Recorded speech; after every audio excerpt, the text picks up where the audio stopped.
So hello friends and welcome to my channel honest talk. तो सबसे पहले तो मैं अपने आप को इंट्रोड्यूस कर देता हूँ। मेरा नाम है शिराज अली सैयद और मैं इस चैनल का क्रिएटर हूँ। ये चैनल मैंने अभी रिसेंटली बनाया है और जैसा कि चैनल का नाम है ऑनेस्ट टॉक, तो इस चैनल पे मैं अपने ऑनेस्ट ओपिनियन दूंगा रिगार्डिंग ऑन सोशल फील्ड और स्पेशली सोशल फील्ड में मैं एजुकेशनल फील्ड की बात कर रहा हूँ। इसके अलावा मेरा एक दूसरा चैनल भी है जिसका नाम है बायोलॉजी वर्ल्ड। बायोलॉजी वर्ल्ड में मैं क्लास 11th और 12th के बायोलॉजी कॉन्सेप्ट्स को एक्सप्लेन करता हूँ। सीबीएसई बेसिस पे मैं करता हूँ। सिलेबस सीबीएसई बेस्ड है, एनसीईआरटी बेस्ड है। तो उस चैनल पे मैं क्लास 11th और 12th की वीडियोस बनाता हूँ और उस चैनल का लिंक मैं अपने इस चैनल के अबाउट इन्फॉर्मेशन में दे दूँगा। अगर आप इंटरेस्टेड हैं और समझना चाहते हैं क्लास 11th और 12th के बायोलॉजी कॉन्सेप्ट को, तो आप वहाँ पे जाके समझ सकते हैं। तो अब मेरे इंट्रोडक्शन के साथ आज इस वीडियो में, मेरी पहली वीडियो में मैं एक बहुत बड़े सोशल क्वेश्चन के बारे में बात करने जा रहा हूँ। Should NEET and JEE be postpone? क्या नीट और जेई पोस्टपोन होना चाहिए? जो अपने पूरे कंट्री में इस वक्त एक बहुत राइजिंग क्वेश्चन है और काफ़ी ज़्यादा सिचुएशन इससे इधर उधर हो रही है। तो फर्स्ट ऑफ ऑल मैं इस वीडियो में किसी के ऊपर कोई ऐसे रिस्ट्रिक्शंस नहीं दे रहा। मैं किसी को कोई वायलेशन यहाँ नहीं करना चाह रहा और स्टूडेंट से या जो भी इस वीडियो को देख रहे हैं सबसे ये अपील है, कोई भी वायलेशन ना करें। इस वीडियो में मैं बस अपना ओपिनियन दे रहा हूँ। अगर आपको ये ओपिनियन मेरा सही लगता है तो इस वीडियो को शेयर करिए और कोशिश करिए गवर्नमेंट ऑफिशियल्स तक पहुँचे। बाकी मुझे पूरा फेथ है अपने कॉन्स्टिट्यूशन पे। तो जब आप ये क्वेश्चन कर रहे हैं should NEET and JEE postpone, क्या नीट और जेई पोस्टपोन होना चाहिए, जब भी आप ये सवाल कर रहे हैं तो उससे पहले ये सवाल आपके दिमाग में आना चाहिए, क्या मैं प्रिपेयर हूँ नीट और जेई को देने के लिए? क्या मैं प्रिपेयर था? अगर नीट का दे रहा हूँ तो 3rd मई को और अगर जेई का दे रहा हूँ तो अप्रैल में, क्या मैं उस वक्त प्रिपेयर था? क्योंकि अगर कोरोना नहीं होता था तो एग्ज़ाम उस वक्त ही होना था। पॉइंट मेरा यहाँ पे ये है कि स्टूडेंट्स इसलिए प्रोटेस्ट ना करें क्योंकि आप खुद प्रिपेयर नहीं हैं। मतलब मेरा कहने का मतलब ये ऐसा नहीं कि अगर आप प्रिपेयर नहीं है तो आप इस डेट को आगे करवा दें, एग्ज़ाम को पोस्टपोन करा दें सब मिलके। ऐसा नहीं होना चाहिए। आप प्रिपेयर होने चाहिए। आपको 3rd मई में ही प्रिपेयर होना चाहिए था अगर आप नीट के हैं और अप्रैल में अगर आप जेई के हैं। ठीक है, तो आप अपनी तरफ से पूरे प्रिपेयर रहें। बाकी जो भी डिसीजन लेगी वो गवर्नमेंट ज़रूर लेगी। और अब अगर मैं अपने ओपिनियन दूँ इस पर क्या नीट और जेई पोस्टपोन होना चाहिए, तो सबसे पहले तो हम सभी ये जानते हैं कि अभी ऑल ओवर इंडिया की कंडीशन एक बहुत ही ख़राब कंडीशन चल रही है हमारे यहाँ।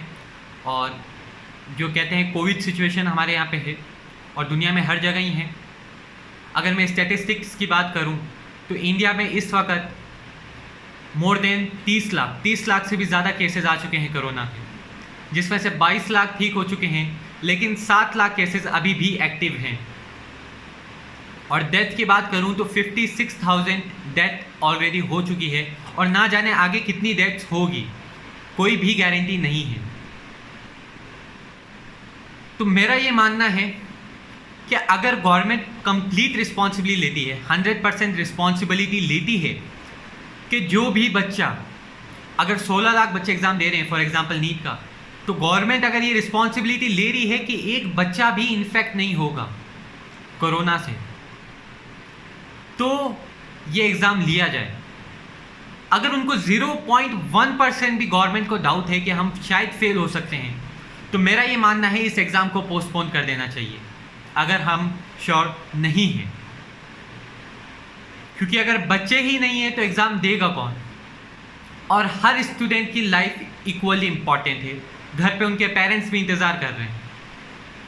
तो मेरा पहले तो यही इस पे ओपिनियन है कि अगर हम प्रिपेयर हैं तो इस एग्ज़ाम को कंडक्ट करवाया जाए, और अगर हम प्रिपेयर नहीं हैं, अगर हमें डाउट है 0.1% भी, तो इस एग्ज़ाम को पोस्टपोन कर दिया जाए।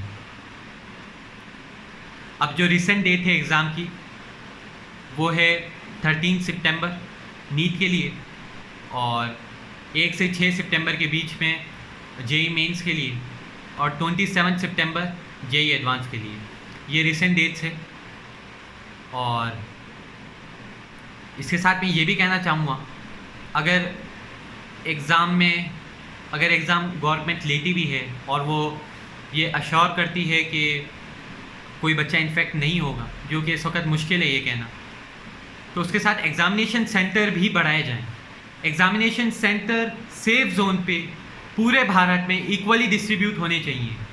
मेजॉरिटी ऑफ स्टूडेंट्स को ये दिक्कत भी आ रही है कि उनका एग्ज़ामिनेशन सेंटर बहुत ज़्यादा दूर है, 200 किलोमीटर 300 किलोमीटर, तो बच्चे तो वैसे ही इन्फेक्ट हो जाएंगे अगर इतने ज़्यादा ट्रैवल करेंगे। तो सबसे पहले तो एग्ज़ामिनेशन सेंटर सबसे ज़्यादा होने चाहिए और एग्ज़ामिनेशन सेंटर सेफ होने चाहिए। और इस वक्त हर बच्चे की सिचुएशन एक जैसी नहीं है। सब बच्चे या कोई भी सब इंडिविजुअल कोरोना के जो अभी बीमार होने के बाद जो हॉस्पिटल हैं, फाइनेंशियली वो ये सब अफोर्ड नहीं कर सकते, इतना ज़्यादा मतलब वो अफोर्ड नहीं कर सकते। सब इक्वल, सबकी जो हालात हैं वो इक्वल नहीं है इस वक्त। कुछ लोग कर सकते हैं और कुछ लोगों की तो औकात भी नहीं है कि वो अफोर्ड करें इन सब सिचुएशन। तो जो भी गवर्नमेंट डिसीजन ले वो एक प्रॉपर डिसीजन होना चाहिए और प्रॉपर गारंटी लेनी है गवर्नमेंट को कि एक भी बच्चा इन्फेक्ट नहीं होगा इस वायरस से।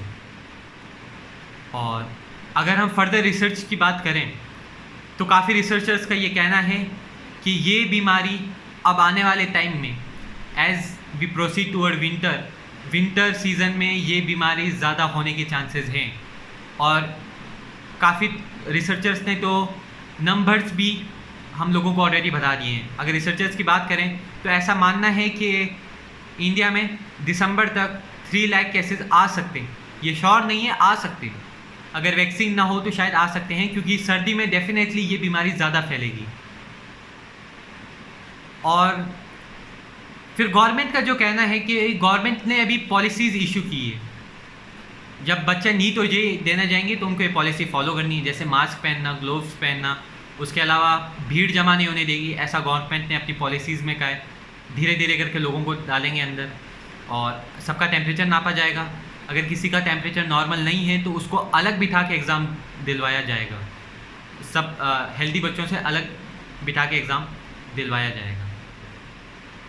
तो अब इसमें मैं ये भी कंक्लूड करना चाहूँगा, अब इस वायरस का एक्चुअली कोई हम प्रिडिक्ट नहीं कर सकते। मैं अभी इस वक्त कुछ ऐसे लोगों को भी जानता हूँ जो घर से बाहर निकले भी नहीं हैं 6 महीने से, लॉकडाउन के पीरियड में, लेकिन पता नहीं कैसे वो घर बैठे बैठे भी इन्फेक्ट हो चुके हैं। ये वायरस इतना सीरियस है, तो हम अगर सेफ्टी प्रिकॉशंस भी पूरे ले लें, जैसे कि पॉलिसीज़ में काफ़ी सेफ्टी प्रिकॉशंस लिए हैं कि सभी रूम को हाइजीन किया जाएगा, टेबल हाइजीन्स रहेगी, और बच्चे आएंगे तो उनको हाइजीन किया जाएगा, सैनिटाइजिंग कंडीशन की जाएगी। तो मैं ऐसा नहीं कि सहमत नहीं हूँ इन पॉलिसी से, मैं सहमत हूँ, लेकिन मुझे नहीं लगता कि ये प्रॉपर रिज़ल्ट दे सकेगी। अगर रिज़ल्ट देती है तो गवर्नमेंट शुड प्रोसीड। तो बस यार यही मेरा ओपिनियन था और रिक्वेस्ट है सभी से, अब अगर आप मेरे इस ओपिनियन से सहमत हैं तो इस वीडियो को शेयर करें, रिकग्नाइजेशन में इसको लाएं, ताकि जो गवर्नमेंट ऑफिशियल्स हैं उनको ये नोटिस पहुंचे और वो बेहतर डिसीजन ले सकें और कोई भी इस चीज़ पे वायलेट ना करें। सब अपने पढ़ाई में फोकस रखें और आप अपने ओपिनियन, विचार मुझे कमेंट सेक्शन में ज़रूर बताएं। Thank you.